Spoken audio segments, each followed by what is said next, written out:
Te pedimos que nesse momento agora o Senhor esteja nos sustentando, Senhor Deus. Que o Senhor esteja falando ao nosso coração, acalmando, Senhor, o nosso íntimo, nos dando graça, Senhor Deus, por meio da Tua palavra. Que estejamos lembrando, Senhor, que é o Senhor quem está falando aqui. É a Sua voz que está sendo proferida. Esse culto que é um momento de adoração ao Senhor. E que o Senhor esteja sustentando, Senhor Deus, cada um de nós nesse momento. É o que nós pedimos, em nome de Jesus. Amém. Queridos, vamos abrir a palavra do Senhor em Provérbios, capítulo 16, os versos 14 e 15. Provérbios, capítulo 16, versos 14 e 15. Diz assim: o furor do rei são os mensageiros de morte, mas o homem sábio o apazigua. O semblante alegre do rei significa vida, e a sua benevolência é como a nuvem que traz chuva serôdia. Como nós vimos, queridos, nas exposições passadas, os versos de 10 a 15 falam do governo soberano do Senhor por meio do seu rei. E nós temos aqui a imagem do rei como um governante que deveria expressar o reinado de Cristo. No final de tudo é isso, o Messias, por meio dos seus agentes nesse mundo. Ou seja, esses governantes, esses reis, deveriam representar essa justiça que é manifestada nas Sagradas Escrituras por meio do reinado de Cristo.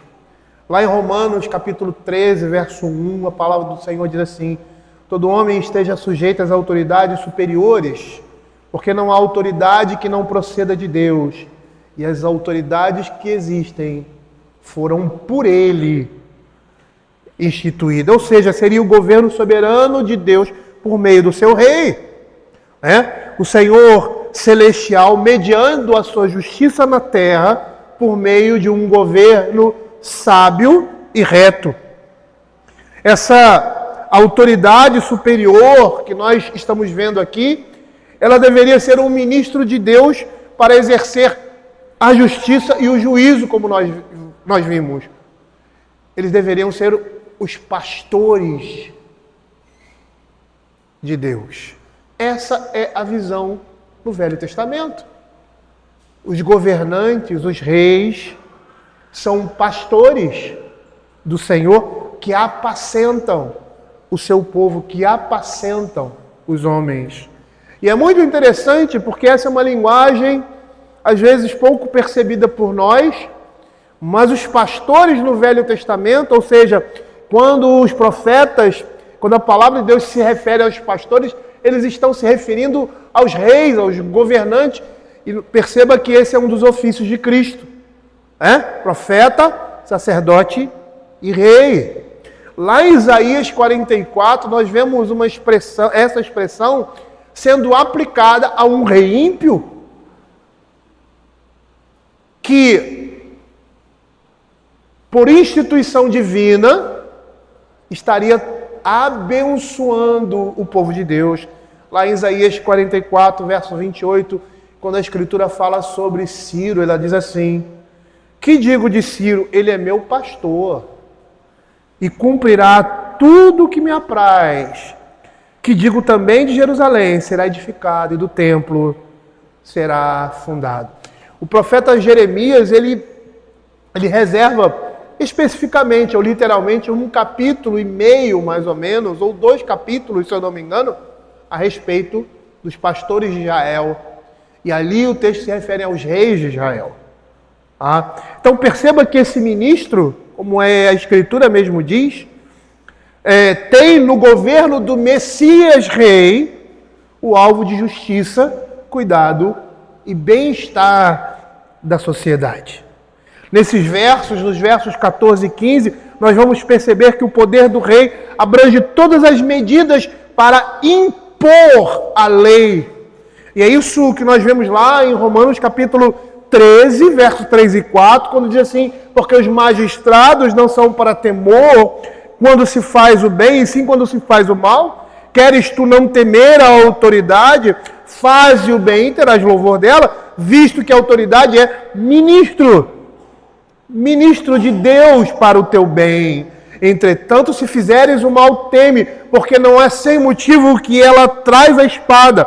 Então vamos perceber nesses versos o poder do rei, né, abrangendo todas as medidas necessárias para impor a lei. Porque não é sem motivo que ela traz a espada, pois é ministro de Deus, vingador, para castigar o que pratica o mal. E aí nós temos em Provérbios capítulo 20, verso 2, completando isso, quando diz assim: como o bramido do leão é o terror do rei, o que lhe provoca a ira, peca contra a sua própria vida. E quando nós olhamos nesse contexto, nós vamos perceber que os vereditos justos, ou seja, os julgamentos, as decisões justas proferidas pelo rei, mencionadas no verso 10, e a sensibilidade moral desse rei, citada no verso 13, só tem efeito se o mesmo possuir poder para realizá-los, incluindo todas as medidas para se impor a lei. E a partir disso nós podemos tirar já uma conclusão. E que conclusão é essa, olhando esse nosso cenário, não somente aqui no Brasil, mas um cenário mundial, quando se tira o poder da espada daqueles que deveriam usá-la, ou esse poder é enfraquecido, né? A comunidade, ou seja, o povo sofre, e essa comunidade torna-se um caos. É isso que nós podemos concluir a partir de tudo que nós falamos nesse momento sobre esse texto. Matthew Henry, explicitando esses versos, ele vai dizer assim: estes 2 versículos mostram o poder dos reis, que é grande em todas as partes, mas particularmente naquelas nações orientais, onde eles eram absolutos e arbitrários. Eles matavam a quem quisessem, conservavam vivos a quem quisessem. A sua vontade era lei.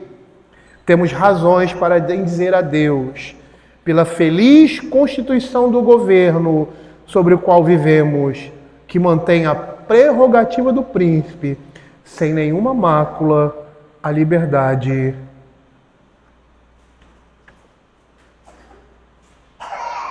dos seus súditos.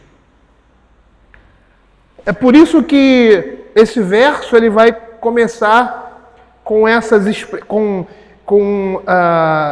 afirmação. E percebam aqui, é muito interessante nós vermos isso, que essas coisas deveriam refletir a imagem de Deus. Eu já dei um estudo aqui que eu intitulei Por que Deus fez homem e mulher, e apontava para a criação do homem como marido, esposo, e a mulher como sua auxiliadora, como imagens de Deus. Não sei se vocês se lembram disso. No homem, a sua autoridade, ela deveria se manifestar na vida da sua família como imagem de Deus, mais precisamente de Cristo, com relação à sua igreja. A sua esposa, e aí o pai, nas suas atribuições de pai, ele deve manifestar a imagem de Deus, Deus Pai, na vida dos seus filhos. A esposa seria aquela que manifestava a imagem de Deus na função em que ela se encontra de auxiliadora, porque Deus é o auxiliador do seu povo. Salmo 121. Ele é o socorro do seu povo. Então, não somente a imagem de Deus se manifesta em nós, na nossa maneira de ser, ou seja, nos nossos sentimentos, nos atributos que nós temos, que são atributos comunicáveis, que nos foram comunicados, justiça, inteligência, os sentimentos humanos, amor, misericórdia, não somente isso, mas nas funções que nos são dadas, porque nós somos a imagem de Deus. O homem é o intermediário de Deus em exercer a justiça, a retidão no meio dos homens. E manifestar ou revelar nessas funções e nessas imagens a constante presença do reinado soberano de Deus sobre o homem. Então os reis deveriam também, porque essa é a função, porque foi por isso que eles foram instituídos, mesmo depois da queda, revelar na sua governança esse reinado, esse reflexo de Deus como rei, governante, soberano sobre todas as coisas. Perceba aqui no verso 14, o furor do rei são os mensageiros de morte, que a ideia aqui é de uma fúria legítima, que vai orientar a sua ação penal. Veja o que Romanos vai dizer, ele é o vingador. Vingador é aquele que traz vingança. É aquele que derrama o furor sobre alguém. Então ele foi constituído com esse propósito. E principalmente após a queda. Perceba que esse modelo de rei mediador deve refletir, como eu falei, o governo de Deus, por meio da imagem desse rei divino. Observe que esse tipo de ira, ela pode ser apaziguada. Mas o homem sábio, o apaziguou, ela pode ser apaziguada. Aqui nós temos a imagem de uma autoridade que envia um mensageiro para anunciar a morte. E a ideia de que esse mensageiro anuncia a morte, e esse anúncio, essa proclamação pode ser apaziguado. Bruce Waltke faz um comentário interessante, que ele diz que no mundo comum, na mitologia, muito comum no mundo antigo, a mitologia fenícia, nessa mitologia fenícia eles tinham um deus da morte, que era Mote. E ele enviava mensageiros aos pares para anunciar a morte. E o que nós estamos vendo aqui, mensageiros, o furor do rei é como mensageiro de morte, ou seja, o furor do rei está dando uma mensagem de morte. O que nós temos aqui é uma imagem de um rei em fúria. Em fúria. E essa fúria é uma fúria legítima. Lá em Provérbios capítulo 19, verso 12, a Escritura vai dizer assim: como o bramido do leão, assim é a indignação do rei. Alguém já ouviu o bramido do leão? O bramido do leão é ouvido, aquele sussurro que ele dá, não é aquele grito nós que estamos acostumados, mas aquele ele faz tipo um bramido assim, você escuta esse bramido, o alcance dele é de 2 a 3 quilômetros de distância. Então ele avisa que ele está chegando. Aí os cervos, os búfalos, começam a pular fora, correr, porque está vindo o leão. Mas o seu favor, olha, o bramido é como se fosse a indignação do rei. Mas o favor do rei é como orvalho sobre a erva. E aqui nós temos uma imagem do próprio Deus. Provérbios 20, verso 2. Como o bramido do leão é o terror do rei, o que lhe provoca a ira peca contra a sua própria vida. Nós temos exemplos na Escritura muito claros com relação a isso, a essa indignação. Abra Daniel capítulo 3, verso de 13 a 15. Nessa passagem de Daniel, nós vemos Nabucodonosor ficando indignado com a recusa dos amigos de Daniel, demonstrando assim a sua intenção, a sua determinação, com a sua recusa. Percebam aí, vejam que então Nabucodonosor, irado e furioso, mandou chamar Sadraque, Mesaque e Abedênego, e trouxeram a estes homens perante o rei. Falou Nabucodonosor e lhe disse: é verdade, ó Sadraque, Mesaque e Abedênego, que vós não servis a meus deuses, nem adorais a imagem de ouro que levantei. Perceba como esse rei aí está a serviço de um Deus. Esse rei está a serviço de um Deus. E esse é um princípio verdadeiro, válido, universal. Os reis estão, e governantes, a serviço de Deus. É o que Paulo diz.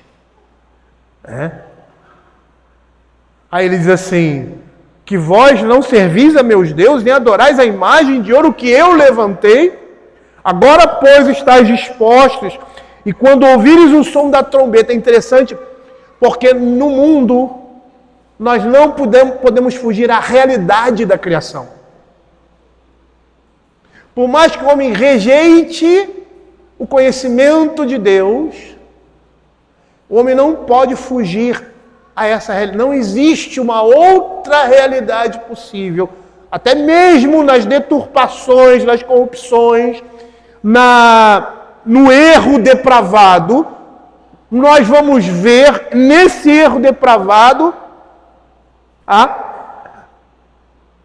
ele apontando para aquilo que é correto, para aquilo que é certo. Até mesmo nas deturpações, elas servem como instrumentos, entendam, para reforçar aquilo que é verdadeiro. Quanto mais distorcido, quanto mais bestial, quanto mais antinatural for um comportamento, mais ele está dizendo que aquele comportamento é sim antinatural. Mais ele está reforçando aquilo que é certo e aquilo que é justo e aquilo que deve ser em uma sociedade, na vida. Porque o homem não pode fugir dessa realidade. Não, ele está preso, até mesmo nas suas deturpações, nas suas bestialidades. Com a sua bestialidade, com a sua ignorância, ele reforça aquilo que é correto, aquilo que é puro e aquilo que é verdadeiro por meio dessa oposição. Aí ele diz: agora, pois, estáis dispostos, quando ouvides o som da trombeta, do pífaro, da cítara, da harpa, do saltério e da gaita e foles, prostrai-vos e adorai a imagem que fiz. Porém, se não adorardes, sereis no mesmo instante lançado à fornalha de fogo ardente. E quem é o Deus que vos poderá livrar das minhas mãos? Nós estamos vendo aqui uma deturpação daquilo que é correto. Mas o princípio não, mesmo assim, o princípio não foge. Qual é o princípio? O rei a serviço de um Deus. O rei, um ministro de um Deus. E por que isso? Porque Deus criou assim. Bruce Waltke, em seu comentário, sugere que essa descrição do verso 14 é uma imagem do Senhor como agente final que inflige morte sobre os perversos num futuro não especificado, sendo o rei reto seu agente imediato, sendo o rei reto o seu agente imediato. E é muito interessante que você vai ver que a mesma postura, o mesmo comportamento que se exige de um rei reto é o comportamento divino. Em todos os âmbitos. por mais que sejam usurpadores dessa autoridade. Porque quando você viola ou extrapola uma autoridade, você está reafirmando a autoridade. Por quê? Porque isso vai causar um choque, porque é antinatural. Então todo erro reforça o acerto. É por isso que muitos professores, não sei se vocês tiveram esses professores, dizem sim para os alunos: nós aprendemos mais quando erramos. Porque quando você erra, e ele é colocado aquilo que é correto, você nunca mais esquece.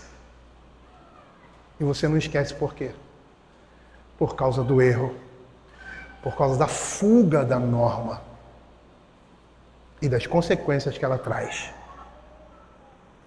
Veja o que Eclesiastes capítulo 8, verso 4 vai dizer nessa comparação. E vamos comparar com Daniel 4,35. Veja aí. Porque a palavra do rei tem autoridade suprema. E quem lhe dirá que fazes? Compare com Daniel capítulo 3, 4, verso 35. Todos os moradores, a fala de Nabucodonosor, um rei ímpio. E para alguns, pela descrição do texto, há uma verdadeira conversão, um verdadeiro reconhecimento de Deus na vida de Nabucodonosor. Todos os moradores da terra são por ele reputados em nada. E segundo a sua vontade, ele opera com o exército dos céus e os moradores da terra. Espera aí. Ele opera, olha a soberania de Deus aí. Opera com quem? Com o exército dos céus, os anjos. Todos eles. Todos eles. Sejam os que estão a serviço do Senhor, de forma a fazerem a sua vontade, quanto aqueles que rebeldes. Ele opera com o exército dos céus, do céu. E os moradores da terra.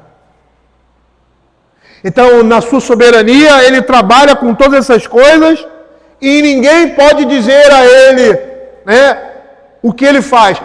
Não há quem ele possa deter a mão, nem lhe dizer que fazes. O apóstolo Paulo vai falar sobre a salvação a respeito disso. O vaso tem autoridade para chegar para o oleiro e dizer: que fazes? Por que me fazes assim? Perceba aí a soberania de Deus, o poder de Deus. E a pergunta: que faz? É a mesma que se dá ao governante, ao rei. É muito interessante perceber essa autoridade, porque a autoridade do homem, ela é delegada e relativa. Por quê? Porque somente a lei de Deus é absoluta. Ela é relativa porque no direito, como está falando nossos irmãos aqui, eu não sou um catedrático nisso, conheço ali superficialmente. Por que ela é relativa? Porque ela é positiva. Quando você fala em positivo ou positivismo, e aí você tem um aspecto negativo disso, é o homem criando as suas próprias leis, mas não alienadas da lei de Deus, mas sustentadas no princípio da justiça e da retidão que a revelação natural nos traz e que a revelação especial, ela é específica.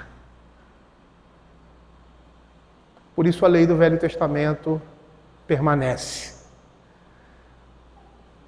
Não nas suas peculiaridades, mas nos seus princípios.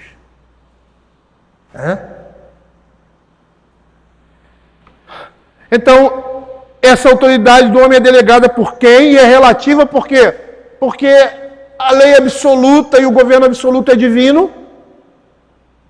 E isso deveria ser o padrão supremo sobre a lei positiva, ou sobre a lei dos homens. Baseando-se essa lei dos homens na lei de Deus em seus princípios. Um rei humano age como juiz, governante, administrador sobre os ditames gerais da lei de Deus para o benefício dos homens e submissão a Deus. Por isso, todo governo deveria levar os homens a glorificar a Deus por meio da sua administração. Por mais ímpio que o homem seja, ou seja, por mais que ele desconheça a palavra de Deus. E a gente sabe que esse mundo é influenciado pela palavra. Até mesmo o mundo pagão, onde as pessoas desconhecem completamente a Deus. Hoje eu não sei se isso acontece, se acontecer em poucos cantos do nosso globo terrestre. Mas mesmo esses que nunca ouviram, eles mostram a lei de Deus gravada em seus corações. E é nessa perspectiva que nós podemos dizer, sustentando, essa afirmação que todo governo deveria levar os homens a glorificar a Deus por meio da sua administração, independente de quem seja. Assim também brilha a vossa luz diante dos homens, para que vejam as vossas boas obras e glorifiquem a vosso Pai que está no céu. O governo deve representar a Deus. Uma administração, um governante, um juiz, um rei, um presidente da república, um deputado, devem ser representantes divinos. Em que sentido? No sentido religioso? Não. No sentido social. Porque a religião toca isso também. E está diretamente ligado. Os preceitos do Senhor estão relacionados à vida social, o que é política. Política é vida social de um povo. E ela deve estar fundamentada nos princípios da palavra de Deus. Eu não vou aqui falar sobre isso, mas o princípio da propriedade privada é algo estabelecido por Deus. É muito interessante isso. Hoje eu estava revendo essa pregação, porque geralmente eu preparo durante a semana, e aí a gente vai lembrando de outras coisas que nós não colocamos, vamos acrescentando. E domingo de manhã eu leio, e muita coisa vem à minha mente. Eu me lembrei de um livro que eu li, até procurei o livro na minha biblioteca, mas a minha biblioteca está um pouquinho bagunçada, eu estou precisando de mais espaço. E eu não tinha tempo para procurar isso de forma legítima.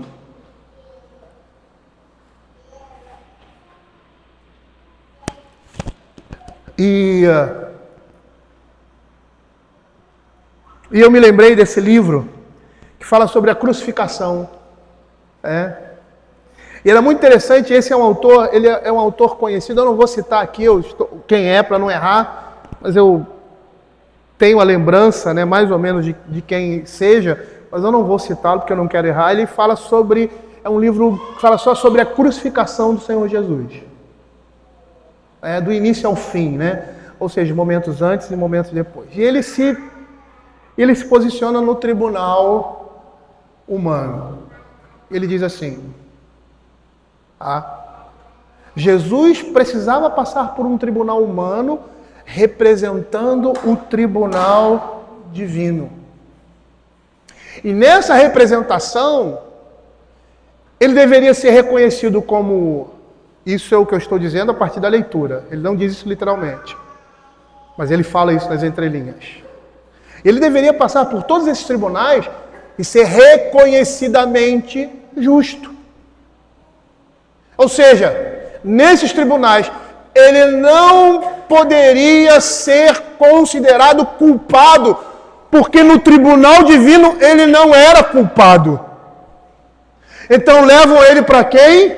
Primeiramente, para o sumo sacerdote, o primeiro tribunal.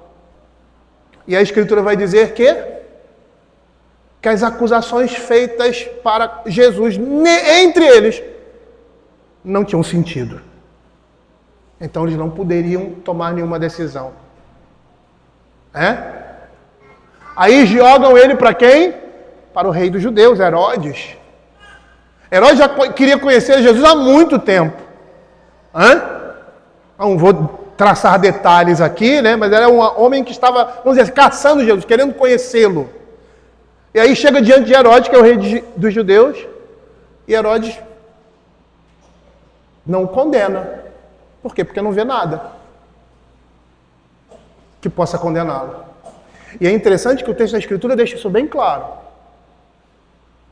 Que no primeiro tribunal, eles não reconhecem a culpa do Senhor Jesus, porque as acusações contra ele não têm fundamento.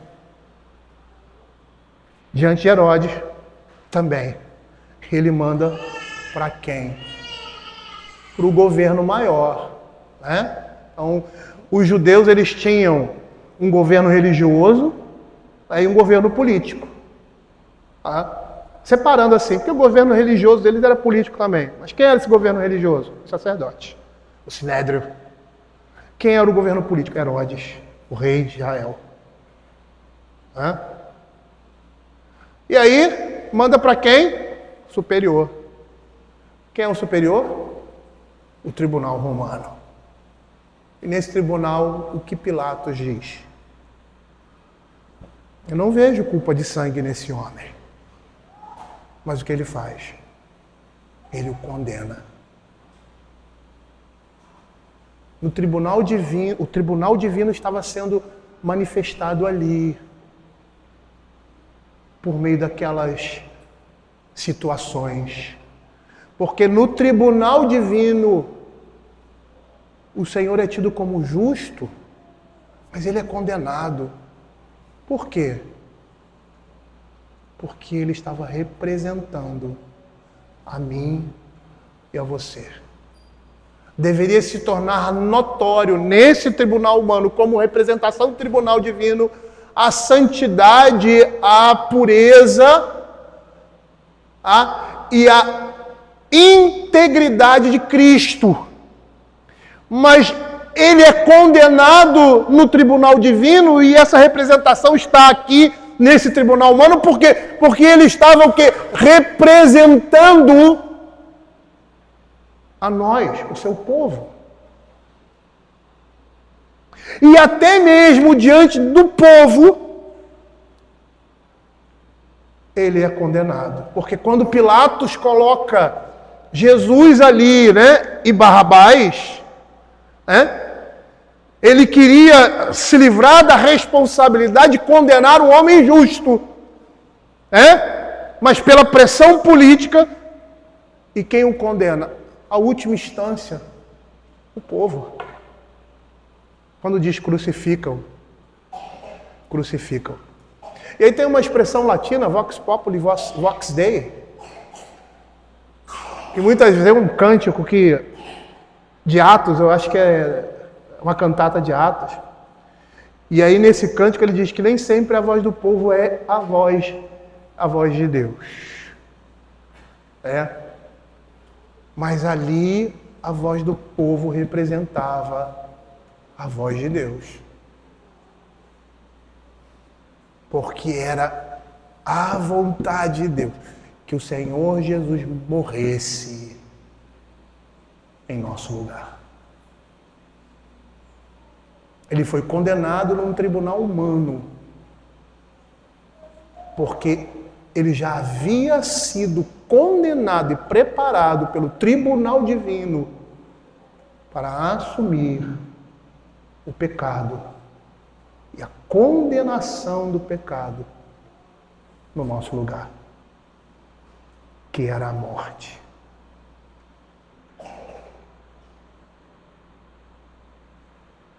O que nós estamos vendo aqui é o reflexo da ira de Deus, demonstrada na imagem de um rei ou governante justo, ou seja, que traz justiça e juízo, como Deus soberano faz em seu governo. E essa ira divina deveria se dar, porque assim se dá por causa da impiedade e perversão dos homens que detêm a verdade pela injustiça. É isso que está embutido ali em Romanos capítulo 13. Ou seja, a ira divina, como lá em Romanos capítulo 1, verso 18, que a ira de Deus se revela contra toda impiedade e perversão dos homens que detêm a verdade pela justiça, e esse deveria ser um princípio que um governo, seja ele qual for, deveria executar. E é o que supostamente todos eles dizem.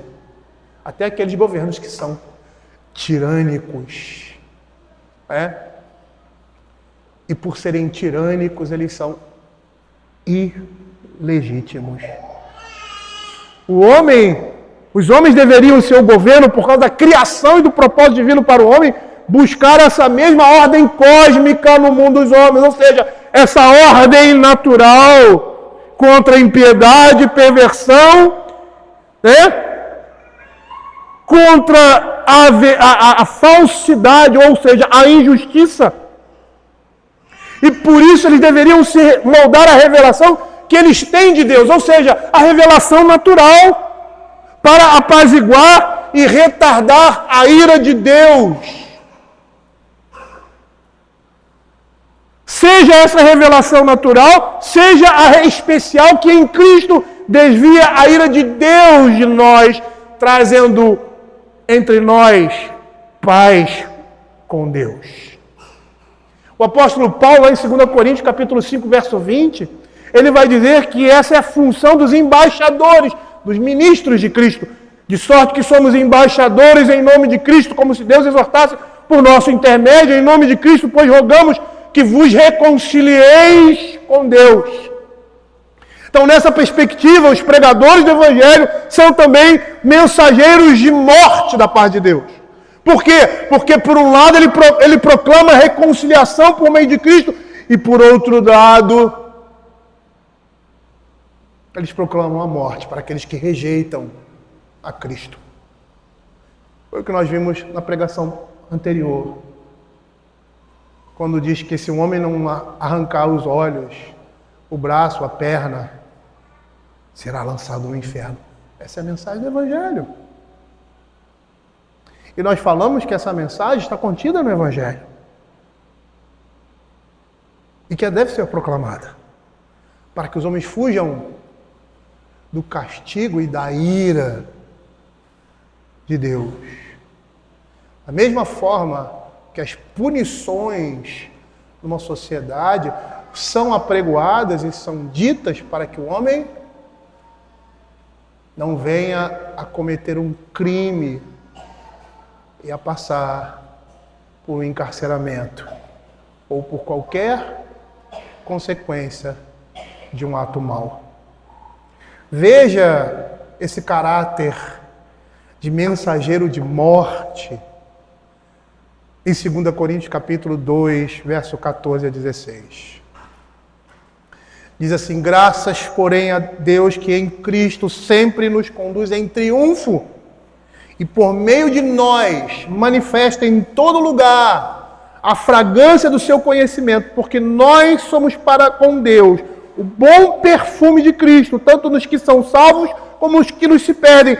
Para estes cheiros de morte para a morte, para aqueles aroma de vida para a vida. Mensageiros de morte.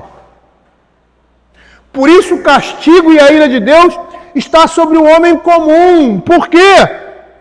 Porque por meio das suas ações, querendo se desprender de Deus, os homens na sua governança trazem juízo sobre si, criando leis e comportamentos contrários à natureza humana e divina estabelecida por Deus. Por isso Sodoma foi destruída. E esse furor divino contra o pecado exposto pelo Evangelho avisa os homens da condenação do inferno, que eles devem fugir dessa condenação. Olha o Salmo 2, abra aí o Salmo 2. Vamos fazer a leitura do Salmo 2, vamos perceber como isto está entranhado aqui. Veja: porque se enfureceram os gentios, até o verso 12, e os povos imaginam coisas fúteis, inúteis. Os reis da terra se levantam e os príncipes conspiram contra o Senhor e contra o seu ungido, dizendo: rompamos os seus laços e sacudamos de nós as suas algemas.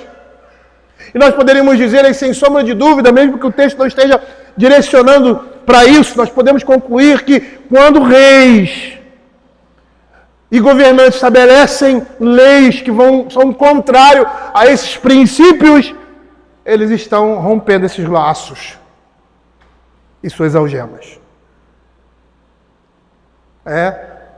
Porque esses princípios, eles guardam os homens de pecarem, contaminarem a terra por causa dos seus pecados. Ri-se aquele que habita nos céus. O Senhor zomba deles, na sua ira, a seu tempo há de lhes falar, e no seu furor, indignação os confundirá. Eu, porém, constituí o meu rei sobre o meu santo monte, Sião, proclamarei o decreto do Senhor. Ele me disse: tu és meu filho, hoje te gerei, pede-me e eu te darei as nações por herança e a extremidade da terra por sua possessão. Com vara de ferro as regerás e as despedaçarás como um vaso de oleiro. Agora, pois, ó reis, sede prudentes, deixai-vos advertir, juízes da terra. Servi ao Senhor com temor e alegrai-vos nele com tremor. Beijai o filho, para que não se irrite e não pereçais pelo caminho, porque dentro em pouco se lhe inflamará a ira. Bem-aventurado todos os que nele se refugiam. Percebam, queridos, o governo desse mundo está na mão do Senhor.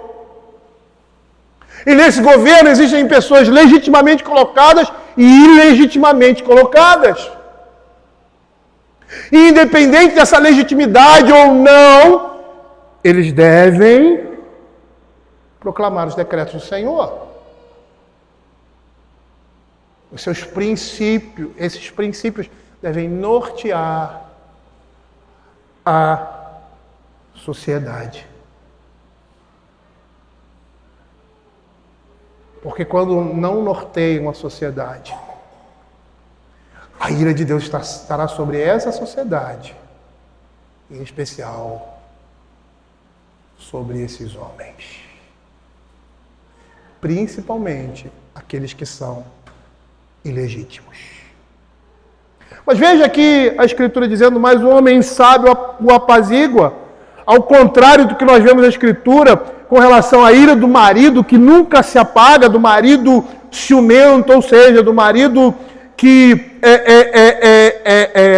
do marido traído na fidelidade do casamento. Diz assim, Provérbios 6:34, porque o ciúme excita o furor do marido e não terá compaixão no dia da vingança. Mas ao contrário da ira, dessa ira, o homem sábio, ele pode apaziguar a ira do rei. Ou seja, ele pode apaziguar a ira divina. E como ele apazigua, ou seja, uma pessoa sábia apazigua a fúria de um rei contra ela ou contra outros, como intercessor, por meio de virtudes. Como? Humildade é uma delas. Porque o temor do Senhor é a instrução da sabedoria e a humildade precede a honra. E a humildade é aquilo que se exige em primeiro lugar do crente. Arrependimento e confissão. Provérbios 28:13. O que encobre as suas transgressões jamais prosperará, mas o que as confessa e deixa alcançará misericórdia. A pessoa sábia apazigua a fúria de um rei contra ela ou contra outros como mediador, demonstrando uma lealdade renovada para com a sociedade, para com essa comunidade. Provérbios 16:6, pela misericórdia e pela verdade se expia a culpa, e pelo temor do Senhor os homens evitam o mal. E também por meio de uma resposta branda, ou seja, por meio da paciência, da perseverança. Mas a resposta branda desvia o furor, mas a palavra dura suscita a ira Provérbios 25:15. A longanimidade persuade o príncipe, a perseverança, a paciência, e a língua branda esmaga ossos. Nós temos exemplos na Escritura que mostram isso. Não vou mostrar todos, mas o exemplo lá em 1 Samuel, no caso de Nabal e Davi, e o intermediário era Abigail, a prudência e a humildade da esposa de Nabal desviam a ira de Davi. Lá nos versos 26 a 28 diz assim: agora, pois, meu Senhor, falando ela, tão certo como vive o Senhor e a tua alma, foste pelo Senhor impedido de derramar sangue, de vingar-se por tuas próprias mãos, como Nabal.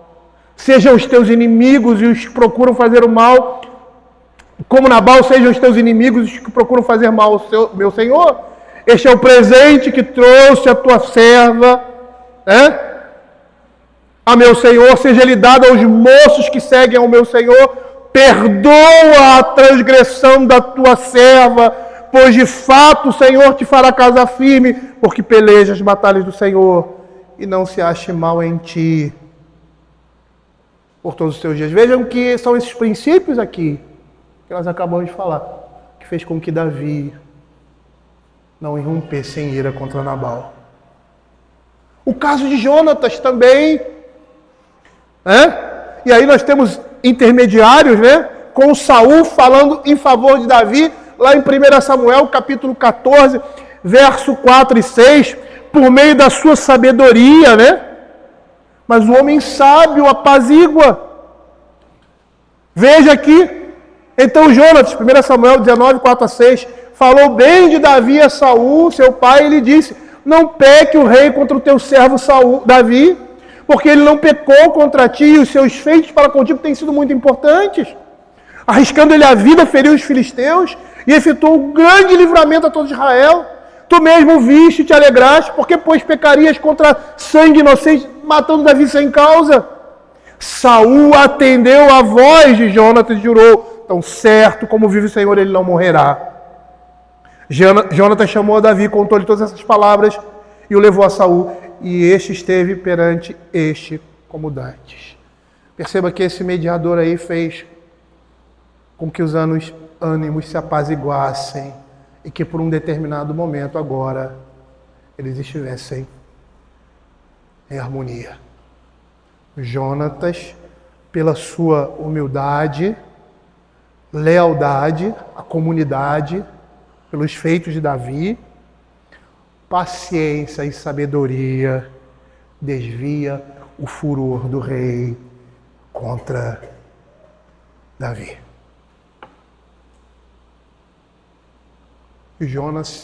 Jonatas,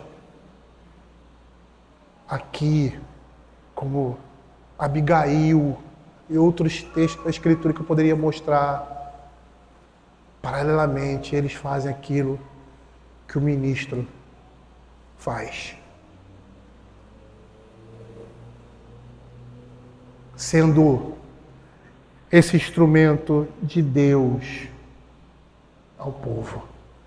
E tudo isso por meio de Cristo, é lógico.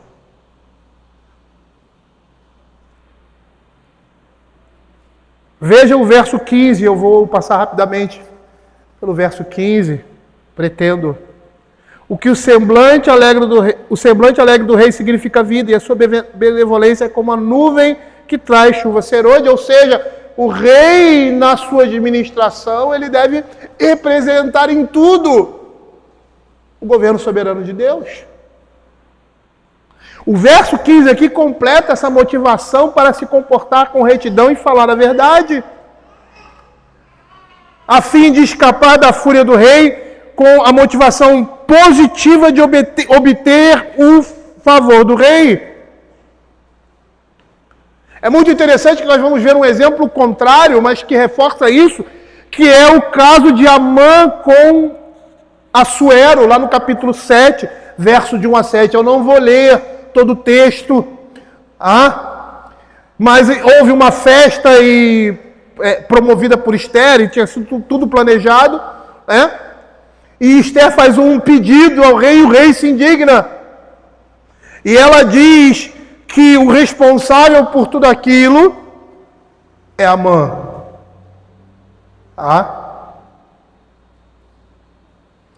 Lá no verso 5 de Esdras, capítulo 7, ele diz assim: então falou o rei Assuero e disse à rainha Ester: quem é esse? Onde está esse cujo coração o instigou a fazer assim? Respondeu e disse Ester: o adversário inimigo é este mau Amã. Amã se perturbou perante o rei e a rainha. O rei, no seu furor, se levantou do banquete do vinho e passou para o jardim do palácio. Amã ficou, porém, para rogar por sua vida, rainha. O semblante de Assuero não era um semblante que apresentava luz, não era um semblante alegre. Porque se, por meio de Ester, ela rogasse a Assuero por Amã, por ter se arrependido do seu pecado, o semblante do rei seria esse aqui. Veja o que Matthew Henry diz sobre isso. Quão terrível é o furor de um rei, e como um mensageiro é como um mensageiro de morte. A ira de Assuero assim foi com Amã. Uma palavra irada de um príncipe inflamado foi para muitos como um mensageiro de morte, e infligiu tal terror sobre alguns, como se uma sentença de morte tivesse sido pronunciada sobre eles. Agora perceba que se esse furor do rei é porque ele está agindo impiamente, e aquela pessoa em que ele destina o seu furor e sua ira é justo, reto em seu comportamento. Imagine, pense em que lado, ou em que lugar, ou em que condição está esse governante diante de Deus, que deveria representá-lo em justiça e retidão procedentes de verdade.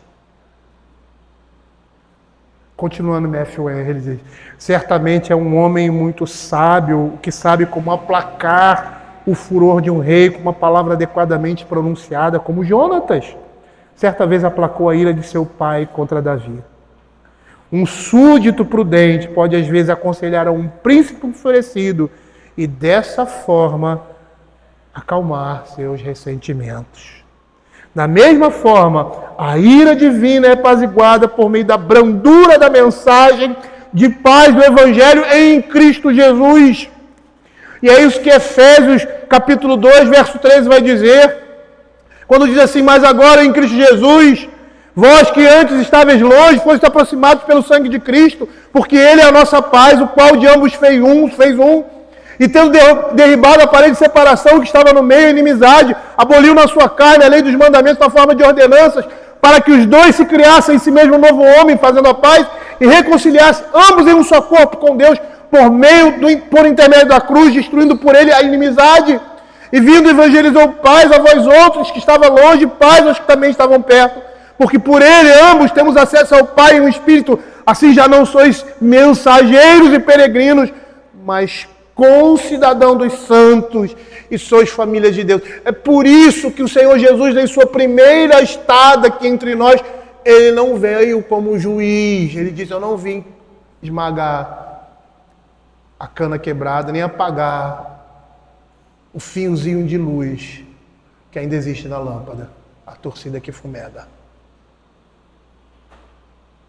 Ele veio como mediador. Ele veio para trazer paz. Mas no final, no último dia, ele virá com um semblante de ira. Por isso que ele recolhe primeiro o seu povo. Por isso que os santos serão recebidos primeiro. Porque eles foram colocados de lado da ira de Deus, do furor de Deus. Hoje, agora, eles são o prazer de Deus. Quando ele diz assim, o semblante alegre do rei, que foi traduzido aqui, seria literalmente na luz do seu rosto. E há um paralelo com chuva serôdia, indicando uma metáfora para favor, prosperidade, segurança e vitória, vitória e paz. O semblante alegre do rei significa vida. A sua benevolência como a nuvem que traz chuva serôdia, ou seja, traz vida. A ligação entre a luz do rosto de Deus para dar vida aos seus adoradores e do rosto do rei para dar vida aos seus súditos, mostra mais uma vez a íntima relação entre o Senhor e o seu mediador. Ou seja, os governos estabelecidos por Ele.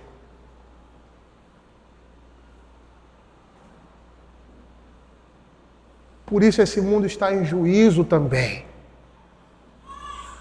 Porque os homens minimamente, nós não somos perfeitos, né? Mas minimamente deveriam demonstrar justiça, retidão, procedentes da verdade. Porque quem trabalha com a mentira, o que o direito, temos advogados aí, qual é o principal papel do direito?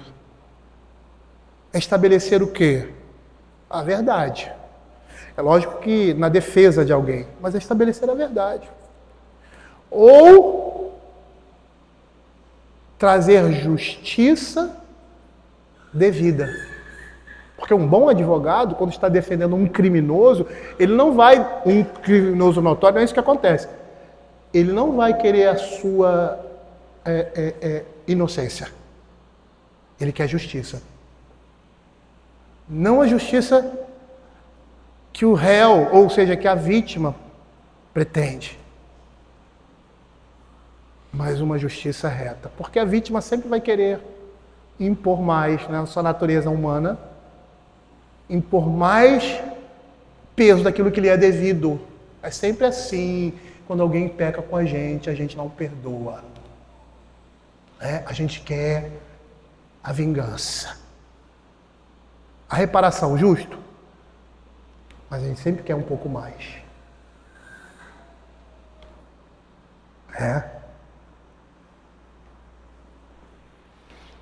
Não deve ser assim. Em resumo, o autor da vida media a vida por meio do seu rei, do seu governo, dos seus governantes, cuja fúria anuncia morte subsequente e cujo favor anuncia a vida. Por isso que na Escritura Deus diz que é abominável o juiz que justifica o perverso e condena o justo. É abominável diante de Deus e deve ser abominável diante de nós também. Veja o que o Salmo 72 vai dizer a respeito disso. Eu acho que eu não preciso nem explicar o Salmo 72. Olha o que esse Salmo vai dizer até o verso 6. A gente poderia ler ele mais, mas só até o verso 6. Ele diz assim: concede ao rei, ó Deus, os teus juízos e a tua justiça ao filho do rei. Julgue ele com justiça o teu povo e os teus aflitos com equidade. É lógico que Deus está se referindo diretamente, ali ao povo de Deus, mas será que é só isso? Será que esse mandamento é somente para o povo de Deus? Ou é princípio para todo homem? Nós não vivemos duas realidades, religiosos, crentes, e o mundo. Aqui Deus governa aqui e ali não governa muito. Ele governa os dois. Ele governa os dois. E por mais que esses homens aqui desconheçam ou possam desconhecer completamente, há uma lei que os filósofos descobriram, na antiguidade, que o homem na antiguidade descobriu simplesmente, homens pagãos, uma lei divina, onde aquilo que é justo, que é belo, que é certo, tem o seu reflexo na nossa humanidade. Não é perfeita. Aí os conceitos platônicos, né? Não é perfeito, mas deve representar esse ideal de beleza, de justiça. Quando esses homens aqui, por meio da revelação que eles têm, não têm, pelo contrário, eles rejeitam essa luz, eles estão debaixo de ira. Veja, concede ao rei os teus justiças, a tua justiça ao filho do rei. Julgue ele com justiça o teu povo e os teus filhos aflitos com equidade. Os montes trarão paz ao povo, também as colinas atrarão como justiça. Julgue ele os filhos do aflito, salve os filhos dos necessitados e esmague ao opressor. Ele permanecerá enquanto existir o sol e enquanto durar a lua, ou seja, o seu governo será próspero. Através das gerações, seja ele como chuva que desce sobre a campina ceifada, como aguaceiros que regam a terra, porque trazem vida. Então, o que nós podemos concluir aqui? Concluímos que quão valioso e desejável é o favor do rei para os que incorrem no seu desprazer. Se o rei vier a se reconciliar com eles, será como vida entre os mortos, como é o rei divino. Para outros, é como uma nuvem de chuva serôdia que revigora e refresca o solo. Quando Salomão escreve esses versos, ele lembra os seus súditos disso, para que não fizessem nada que provocasse a ira do rei, mas que fossem cuidadosos para se recomendar ao seu favor, seguindo leis justas. E nós devemos nos lembrar do quanto nos interessa escapar à ira e obter a benevolência desse paralelo do Rei dos Reis. Por quê? Porque o seu desagrado é pior que a morte, mas a sua benignidade é melhor, é melhor do que a vida. Por isso, nesse contexto, são loucos os que escapam à ira humana e obtêm a benevolência de um príncipe terreno em detrimento, ou seja, fugindo da benevolência de Deus, se tornando odiosos quanto à sua ira. E essas coisas devem fazer com que nós, homens, temamos a quem? A esses reis? A Deus. Mas por vezes é o contrário, nós tememos mais os homens e não tememos aquele que é o Rei dos Reis, que é o Senhor sobre todas as coisas. E aí, queridos, o nosso respeito e consideração deve ser dado aos governantes como um bom testemunho divino, mas que nós vamos nos opor ao que ilegitimamente toma um lugar de proeminência, usurpando o poder, ou os que legitimamente sentam-se para governar, mas que se acham acima de Deus e das pessoas a quem devem prestar serviço de conta. E é nesse contexto que nós devemos nos lembrar das palavras nas Sagradas Escrituras. E por que isso? Pastor, o senhor não está com um pezinho na política? E estou. Falando das nossas situações, e de muitas situações em outras estamos. Mas essas coisas que tocam a fé. Ou você acha que não? O político, o social, não está destituído da fé. Eu não vou buscar um paraíso político, um paraíso social nesse mundo. Isso não é competência minha, mas a minha competência é tornar esse mundo a imagem de um paraíso. Ao reflexo onde a justiça e a retidão estarão presentes. Eu sou responsável por isso. Porque leis injustas vão de encontro ao que nós cremos. E vão nos obrigar a fazer coisas que nós não podemos fazer. E sabe que nós devemos nos lembrar Como diz Lucas capítulo 12, verso 5, eu porém vos mostrarei a quem deveis temer. Porque eles podem até tirar a nossa vida, né? É só. Temei aquele que depois da morte, de matar, tem poder para lançar no inferno. Sim, digo-vos, a esse deveis temer. E aí aquela situação de Pedro e os apóstolos, né? E os fariseus e as autoridades, vocês não vão proclamar, vocês não vão falar sobre isso. Vocês não vão pregar, não vão jogar essa culpa da morte de Jesus nas nossas costas. Se vocês fizerem isso, vocês vão ser presos. Se você falar sobre disciplina de filhos, você vai ser preso. Se você falar sobre sexualidade, ou seja, homem e mulher, e a gente vai falar sobre isso hoje, você vai ser preso. Sabe qual é a nossa postura? É lógico que a gente não vai ficar dando mole por aí, né? Mas se nos chocarmos com essa realidade, nós vamos dizer para ele assim, ó, antes importa obedecer a Deus do que aos homens. Nós vamos ter que pagar o preço. Nós vamos ter que pagar o preço. E nós estamos nos envolvendo numa sociedade em que nós crentes, até mesmo pela pregação distorcida, somos chamados a nos acovardar. E não mostrar quem somos. Não é somente pelo que você fala, não, mas principalmente pelo que você faz. Esse dia eu estava conversando com o Simone, eu estava na sala ali dos professores, sentado e tal. Tinha 2 tempos vagos. O professor faltou, ficou um buraco lá. Quem dançou fui eu, que tinha que ter que o final da aula, do horário. E aí eu estou lá lendo umas coisinhas e tal, uns livros que eu levo de língua portuguesa para ler, ou alguns textos, livros da Bíblia que eu levo para ler lá e tal.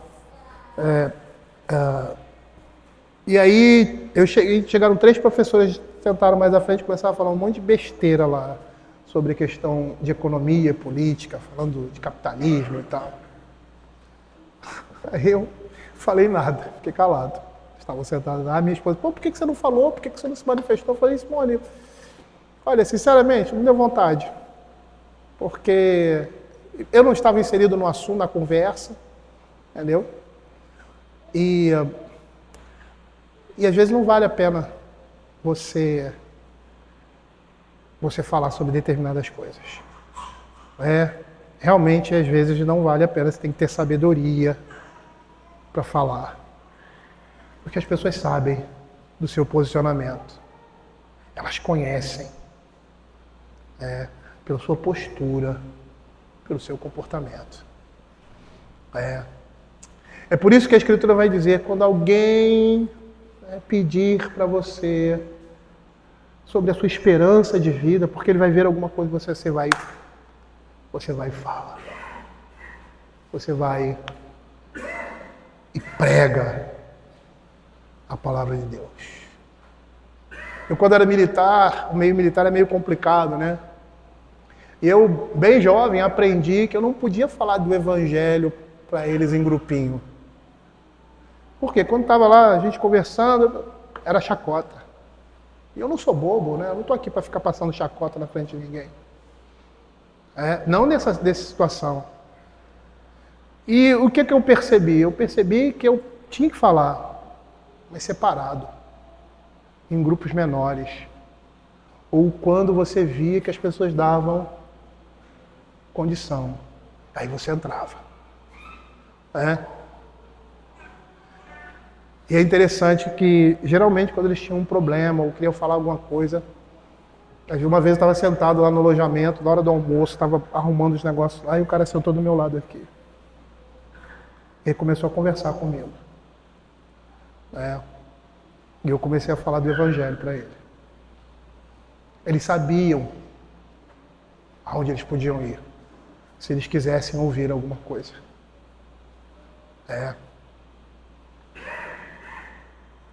Queridos, o que nós estamos vendo aqui, diante de tudo que eu falei, tem muitas coisas, muitas lições para se tirar. E espero que a cabeça de vocês, por meio do Espírito Santo, tenham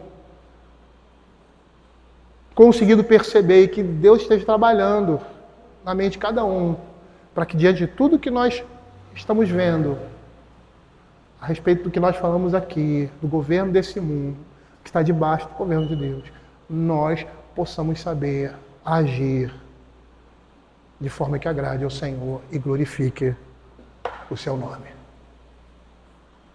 Vamos ficar de pé.